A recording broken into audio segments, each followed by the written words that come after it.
Albanach's been around for how long? Just give me a number of years. 20 years. 2005. You have the T-shirt. 2005 to 2025. Albanach as Albanach. As Albanach, called Albanach, yeah. 2005, that was born. Tell me about Clan Nadurma. Clan Nadurma. Yeah. Clan Andrumma. That was how it all started. That was a question from Kevin Donovan, by the way, who's wondering if you had ever collaborated with them. I've never... Yes, for the first 2 years of his career. Yeah, that's how it all started, Kevin, and it might have all fallen apart in a nasty fashion, but that was years ago.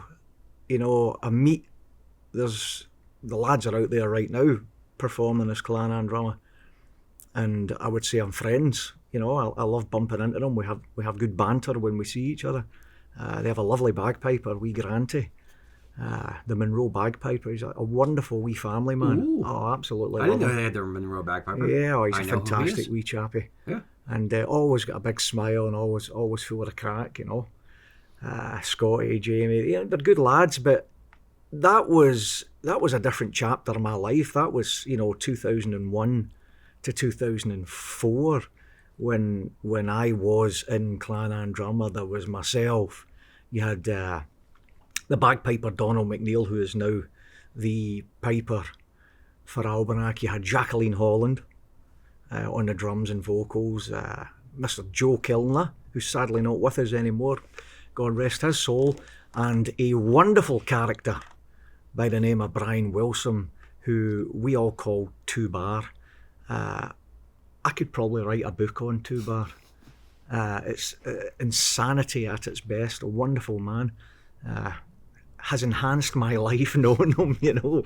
When I think about Two Bar, I just laugh. But, you know, it had its time for me. Clan Andrumma had its time. You know, we were all in the same boat, going in the same direction, and then things just, you know, just went south for us as a group. But hey, that's music, that's bands, you know. Mm-hmm. Most bands do implode or disintegrate or whatever, you know, because there's a lot of different musical direction in there as to which way you want to go with this. Mm-hmm. And that's basically what happened with Clan Andrumma. But nothing but good memories. I played music in Russia, South Korea, all over Europe as Clan Andrumma, and wow, what a passport to see the world, you know.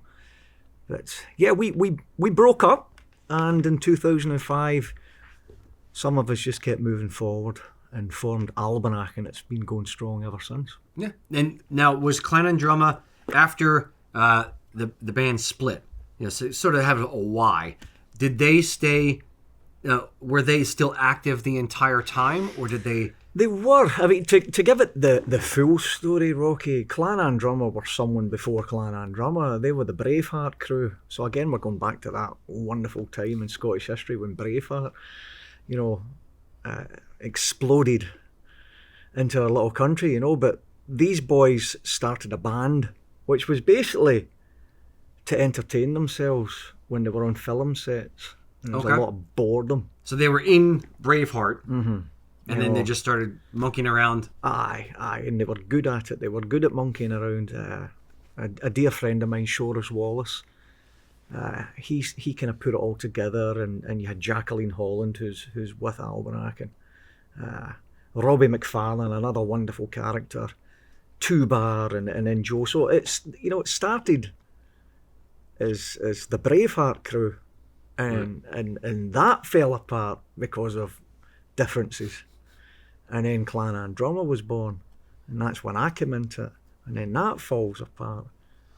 And then Albanach was born, and luckily, however you want to call it, you know, we've done 20 years as Albanach now. You know, we managed to learn from the Braveheart crew and learn from Clan Andrumma the mistakes not to make, and how to keep Albanach rolling and keep its members together. And here we've got 20 years.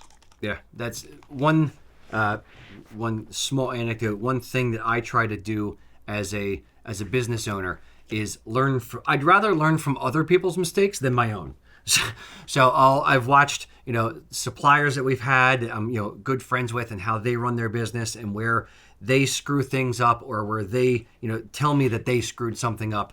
It's one of those, like, one of our suppliers had his son in the business, and he ended up he ran his business with a tight fist. He kept everything very close to the chest, and he had to make all the decisions. He was the bottleneck, and his son came into the business, and then he ended up getting cancer. The owner got cancer, and he realized very quickly, like, oh, I have to teach everyone how to do everything so that I can, because I'm eventually not going to be here. Yep. So it's learning things like that of, okay, I need to divest the power. I can't do everything myself every day, all day.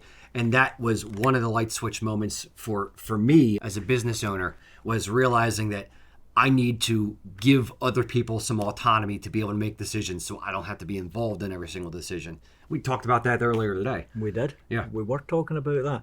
And I think when that's introduced, the dark side of that, when that's introduced into bands, I think it's very cancerous when the lead singer, it's my band and you must do what I'm doing, or I think that's the wrong thing. And I would like to say that I was watching how the Braveheart crew was operating, but certainly watching how Clan Andromeda was operating, and how one person had the reins and no one else had a say musically or financially.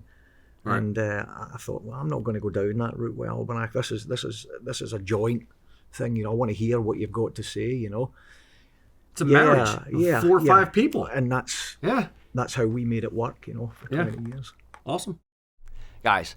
Jamesie and the band Albanach are a sight to behold. So, first of all, if you've never seen them live, go check out their webpage, albanachmusic.com, and see where they're going to be playing. While you're there, buy a CD or 2 or 3, pop it in your car, and feel alive with tribal pipes and drums.